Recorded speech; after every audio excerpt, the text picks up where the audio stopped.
Olá, eu sou Giovanni de Souza. Hoje são 7 de janeiro de 2020, são 20 horas e 20 minutos.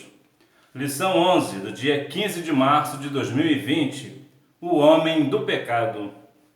Texto áureo. E então será revelado o iníquo, a quem o Senhor desfará pelo assopro da sua boca e aniquilará pelo esplendor da sua vinda. 2 Tessalonicenses, capítulo 2, versículo 8. Verdade prática: o homem do pecado, a encarnação máxima da maldade, será destruído por Jesus Cristo, o homem perfeito. A leitura bíblica em classe está em 2 Tessalonicenses, capítulo 2, versículos do 1 ao 15. Os hinos sugeridos são o 20, 234 e 495. Introdução. Nesta lição trataremos de como nos últimos dias um homem será usado por Satanás para afrontar a Deus e perseguir Israel, o Anticristo. Conhecido também como o homem do pecado, esse personagem maligno aparece na Bíblia Sagrada como o representante mais autorizado de Satanás. Não podemos ignorá-lo. Temos de conhecer o seu caráter, missão e destino final. Que este estudo nos ajude a precaver-nos contra o espírito do anticristo, que já opera no mundo. 1 João capítulo 4, versículos do 1 ao 3. Estejamos alertas, mas não percamos o ânimo, pois o que está conosco e em nós é infinitamente mais poderoso. O homem do pecado. Neste tópico enfocaremos a origem, os títulos e a natureza do homem do pecado. Origem do homem do pecado. Caim e Lameque, prefigurando o anticristo, opuseram-se sistematicamente a Deus. Gênesis capítulo 4, versículos 1 ao 10 e Gênesis 4, capítulos 23 e 24. Ambos agiram como o homem do pecado, que há de aparecer tão logo a igreja seja arrebatada. 2 Tessalonicenses capítulo 2, versículos 6 e 7. Nesse mesmo grupo nomearemos o faraó do Êxodo, o perverso Amã e o sanguinário Herodes, Êxodo capítulo 1, versículo do 8 ao 16, Esther, capítulo 3, versículos do 1 ao 6, e Mateus, capítulo 2 ao 13, capítulo 2, versículo 13. Desde os tempos bíblicos, muitos fizeram-se anticristos e dispuseram-se a perseguir a Israel e a Igreja do Cordeiro. Destes citaremos apenas alguns: Nero, Hitler e Stalin, pois a lista é longa e enojadiça. Bem, desde sempre, desde o início, homens se levantaram contra Deus, contra a Igreja de Deus, contra Israel. Aqui, o imperador Nero, Hitler e Stalin.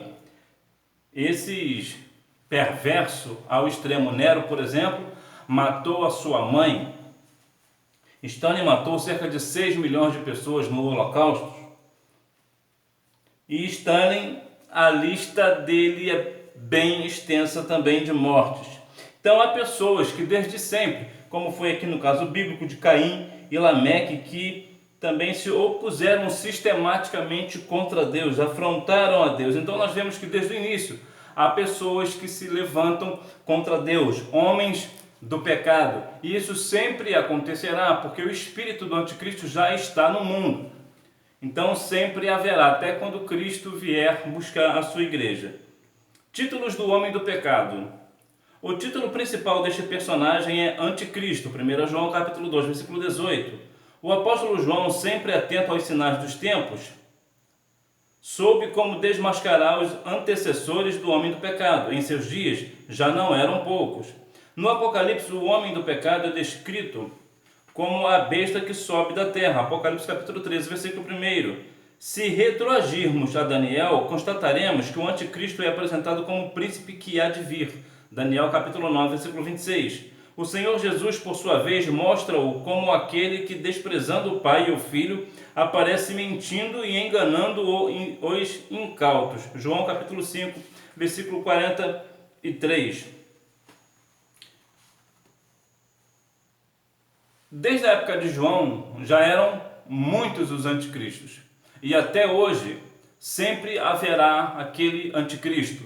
Inclusive aqui no Brasil existe um, que me parece que mora em São Paulo, que também se opõe a Deus. Então nós sempre haverá no mundo pessoas que se opõem de forma direta, afrontosas a Deus. Então nós precisamos entender que isso, claro, vai acontecer. Nós precisamos estar preparados para esse tipo de coisa e continuar orando ao Senhor para que isto venha, como eu vou dizer, até elevar a nossa fé em Cristo, sabendo que Ele é o Senhor dos senhores, o Rei dos reis, mas sempre haverá pessoas que se acharão não digo no direito, mas com aquele desejo de vencer a Cristo, o que nunca acontecerá na verdade. Mas desde os tempos bíblicos já aconteceu e existiam muitos anticristos. A natureza do homem do pecado. O homem do pecado será de tal forma usado por Satanás que chegará a ser confundido com este. 2 Tessalonicenses capítulo 2, versículo 9. Ele aparecerá como uma espécie de ungido do diabo, e na força do maligno realizará grandes sinais e prodígios, induzindo a humanidade a recepcioná-lo, como se fosse o próprio Deus. 2 Tessalonicenses capítulo 2, versículo 4. Os que não tomarem parte no arrebatamento da igreja serão obrigados a prestar-lhe honras e adoração. Apocalipse capítulo 3, versículo 4. Nele a possessão satânica será plena. Então nós vemos que este homem que será ungido do diabo, ele fará muitos prodígios e enganarão a muitos. Então o homem, eu digo tanto homem quanto mulher, o homem ele é levado muito pelo que ele vê. Então quando aparece alguém, independente de quem seja, que faz algum milagre, algum prodígio ou coisa parecida, as pessoas já acham que é um homem de Deus, é uma mulher de Deus. Entretanto, a Bíblia nos alerta acerca dessas coisas, que o falso profeta ou o anticristo enganará a muitos, inclusive até os escolhidos. Então nós precisamos estar com a nossa vida pautada na palavra, porque é pela palavra que nós venceremos e reconheceremos este anticristo. Síntese do tópico 1, na verdade é o espírito do anticristo, né? O principal título do homem do pecado é anticristo. Ele aparecerá como ungido do diabo. A missão do homem do pecado. A missão do homem do pecado será quadrupla: opor-se metodicamente a Deus, a Israel, a Cristo e à Igreja. Opor-se a Deus. Satanás não ignora este fato. Jamais logrará derrotar a Deus. Jó 42, versículo 2. Por essa razão, volta-se contra todas as obras divinas. Ele tenta impedir prioritariamente o Evangelho de Cristo de alcançar os confins do mundo, para que o reino dos céus jamais se instale na terra. Ferozmente opõe-se a Deus, aos santos anjos, à igreja, a Israel e aos redimidos do Cordeiro. Daniel capítulo 10, versículos 13 ao 21, 1 Tessalonicenses capítulo 2, versículo 18, Apocalipse capítulo 12, versículo 10, 11, 13 ao 17. Mantenhamos-nos vigilantes, oremos e vigiemos. De nosso Deus temos a promessa, e o Deus de paz esmagará em breve Satanás debaixo dos vossos pés. A graça de nosso Senhor Jesus Cristo seja convosco. Amém. Romanos capítulo 16, versículo 20. O adversário, Satanás, sempre irá opor-se a Deus. Como ele vê e sabe que Deus é infinitamente maior do que ele, mais poderoso do que ele, então ele se volta contra o homem, contra tudo aquilo que é da natureza divina, os anjos, a Deus, a Israel, tudo aquilo que de uma forma é ligado com Deus, porque uma vez ele afligindo as coisas que Deus criou, ele automaticamente está afligindo a Deus, está afrontando a Deus, melhor dizendo, está afrontando a Deus. Entretanto, nós precisamos entender, como diz aqui a palavra, que o Deus de paz esmagará em breve Satanás debaixo dos vossos pés. Entretanto, nós precisamos perceber o seguinte: Deus esmagará a Satanás debaixo dos nossos pés, dos vossos pés, como está aqui. É diferente do que cantam por aí, que Satanás está embaixo do meu pé. Não é bem por aí o negócio. A gente precisa entender que debaixo dos nossos pés precisa estar Cristo, a rocha eterna, a rocha inabalável. É nesta rocha que nós precisamos estar firmados. O que a Bíblia fala aqui é Deus que esmagará Satanás e não nós. Até porque, como o diabo ele é um querubim ungido, e o querubim é da mais alta hierarquia dos anjos, então ele é muito mais poderoso do que o homem. Opor-se a Israel. Através de seus anticristos, o diabo vem reunindo todos os esforços para destruir Israel, quer física, quer espiritualmente. Êxodo capítulo 1, versículo 8 ao 22, Apocalipse capítulo 2, versículo 14. O que dizer da destruição em massa dos judeus durante a Segunda Guerra Mundial? Nesse período, mais de 6 milhões de pessoas foram brutal e covardemente assassinadas.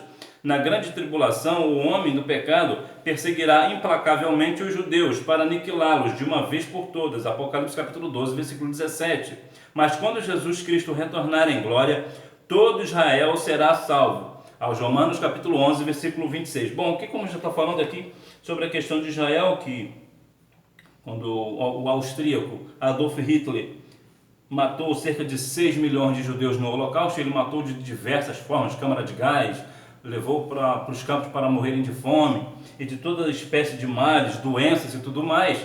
Então, como ficou conhecido, o Holocausto, Adolf Hitler matou cerca de 6 milhões de judeus. Uma crueldade, um ato cruel, para se ver o quanto o diabo se opõe a Israel. No caso aqui ele usou este austríaco. Opor-se a Jesus Cristo. No que concerne ao Filho de Deus, a missão do homem do pecado é dupla: opor-se à igreja e colocar-se no lugar de Cristo como se ele, o anticristo, fosse o verdadeiro Messias e Salvador do mundo. Mateus capítulo 24, versículos 5, 23 e 24. Leia com atenção o Apocalipse capítulo 13. No início, tentou matar fisicamente o Filho de Deus, Mateus capítulo 2, versículo 13. Depois procurou enredá-lo na tentação do deserto, Mateus capítulo 4, versículo 1. E finalmente reuniu todos os seus recursos teológicos para destruir a genuína cristologia, o estudo da vida e da obra de Cristo, 1 João capítulo 2, versículos 2 e 3. O homem do pecado nega tanto a humanidade como a divindade de nosso Senhor. Quanto a nós, professaremos audaciosamente que Jesus Cristo é verdadeiro homem e verdadeiro Deus. O adversário, ele tentou opor-se a Cristo, tentou matar Jesus quando Jesus ainda era bebê, ainda era novinho. Depois ele tentou, com a sua teologia, porque o adversário conhece a palavra, ele tentou também a Cristo. Lá em Mateus 4, versículo, a partir do capítulo 4, a partir do versículo 1, vai falar sobre a tentação de Jesus no deserto. Então vai ver que o diabo tentou a Cristo com a própria palavra. Ele usou. É interessante a gente apontar e prestar muita atenção nesse ponto, porque às vezes o adversário usa uma verdade para implantar uma mentira. Ele falou da palavra tentando a Cristo. Se Jesus, é claro que não iria acontecer, mas se Jesus fosse pelo que o diabo estava falando, que o diabo estava falando da palavra, Jesus teria falhado na sua missão. Então é preciso que nós venhamos atentar aqui para as coisas, para certas coisas, porque muitas das vezes as pessoas dão ouvido ao que o adversário fala, porque às vezes o adversário fala uma verdade, entretanto o intuito dele é sempre de propagar a mentira. João 8,44 vai falar que ele nunca se firmou na verdade. Então ele usa a verdade para falar de uma mentira, levar a pessoa a pecar, levar a pessoa para uma mentira. Então nós precisamos tomar cuidado com essa armadilha do nosso adversário. Opor-se à igreja. O homem do pecado opôs-se impiedosamente aos discípulos de Jesus Cristo. João capítulo 15, versículos 18 e 19. Ele sabe como usar o sistema mundano contra a igreja, mas consolemo-nos, pois o que está em nós é mais poderoso que o maligno. 1 João capítulo 4, versículo 4. Não temamos, pois o que nos pode matar o corpo, mas nada pode fazer quanto a nossa alma. Mateus capítulo 10, versículo 28. Uma outra questão que nós também precisamos atentar, porque quando o adversário ele se opõe à igreja, a igreja que eu digo não no templo, mas eu digo pessoas, nós pessoas, os salvos em Cristo Jesus. Muitas das vezes ele usa artimanhas do mundo para implantar dentro da igreja do Senhor. Então nós precisamos estar atentos, porque nem tudo aquilo que dá certo é certo. Então não é porque algo dá certo lá no mundo que nós vamos trazer para dentro da igreja, porque o que, na verdade, a diferença da igreja é porque dentro da igreja tem poder. A igreja que louva a Deus, que tem fé no Senhor, que ora, que jejua, ela não tem nenhuma necessidade, não precisa, e além da prática da palavra, é claro, ela não tem nenhuma necessidade de trazer nada de fora, nenhum recurso de fora para implantar dentro da igreja, com aquela velha desculpa para atrair jovens, atrair adolescentes. O que atrai a pessoa para o templo, para a igreja, é poder, é presença de Deus. Então a igreja, ela é sal e luz, ela é a única que tem isso, ela tem sal e tem luz. Então que nós venhamos ter o sal e luz na nossa vida para atrair as pessoas. É interessante que quando se fala de sal, por exemplo, se você colocar sal em sua boca, você vai sentir sede. Sede de quê? Sede de Cristo, que é a água da vida. Então a igreja precisa ser sal para causar sede nas pessoas de Cristo. Síntese do tópico 2. A missão do homem do pecado passa pela oposição a Deus, a Israel, a Jesus e à igreja. A destruição do homem do pecado. Vejamos agora a ascensão, o auge e a ruína do homem do pecado. Ao contrário do reino de Jesus Cristo, o império de Satanás não é eterno, mas temporal e efêmero. A ascensão do seu império. Tão logo a igreja seja arrebatada, Deus permitirá que Satanás, através de seus dois escolhidos, a besta e o falso profeta, reine absolutamente por 3 anos e meio. Apocalipse capítulo 13, versículo 5. O primeiro será um agente político e o segundo um delegado religioso. Então, nessa época, assim que a igreja for arrebatada, eles serão soltos. Ele irá agir na terra durante 3 anos e meio. O auge do seu império, o homem do pecado, no auge do seu poder, dominará tanto a economia quanto a religiosidade humana, agrupando todas as coisas sob o seu comando. Apocalipse capítulo 13, versículos 7, 8, 16 ao 18. O seu governo, a princípio, será aceito por todos sem qualquer contestação. Apocalipse capítulo 13, versículo 4. Então todos irão aceitar este governo. O que dá até para a gente ter uma noção hoje, porque ainda hoje, nos dias atuais, que a igreja não foi tirada, que o Espírito Santo continua conosco, que Deus continua operando no mundo, muitas pessoas já se opõem a Deus. Imagina quando a igreja for tirada, o Espírito Santo for tirado, quando Deus não atuar mais de uma forma direta porque a igreja foi tirada. Imagina só, aí sim será o mundo perfeito para aquelas pessoas que não querem a Deus. Aí, claro, todos vão aceitar este governo do falso profeta. A ruína de seu império. Passados os 3 primeiros anos e meio do seu governo, o anticristo começará a experimentar a ira do Cordeiro de Deus. Sua ruína ocorrerá no auge de sua administração. 1 Tessalonicenses capítulo 5, versículo 3. E depois que todas as pragas se abaterem sobre o seu reino, será ele, juntamente com o falso profeta, lançado no lago de fogo, para onde será jogado também após o milênio, o arqui-inimigo de Deus, Satanás. Apocalipse capítulo 19, versículo 20, Apocalipse 20, versículo 10. Então aqui nós vemos que aqui ele será destruído. Síntese do tópico 3. O império do anticristo fará com que ele domine a economia e a religiosidade humana, mas será destruído pela ira do Cordeiro de Deus. Conclusão.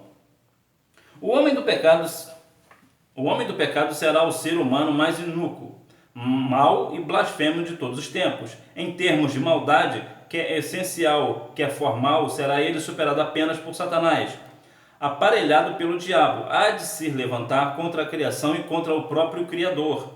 No entanto, ele não irá adiante, pois o Senhor Jesus Cristo o destruirá com o sopro de sua boca. 2 Tessalonicenses capítulo 2, versículo 8. Ninguém pode resistir ao Cordeiro de Deus, porque ele é o leão da tribo de Judá, o Rei dos reis, o Senhor dos senhores.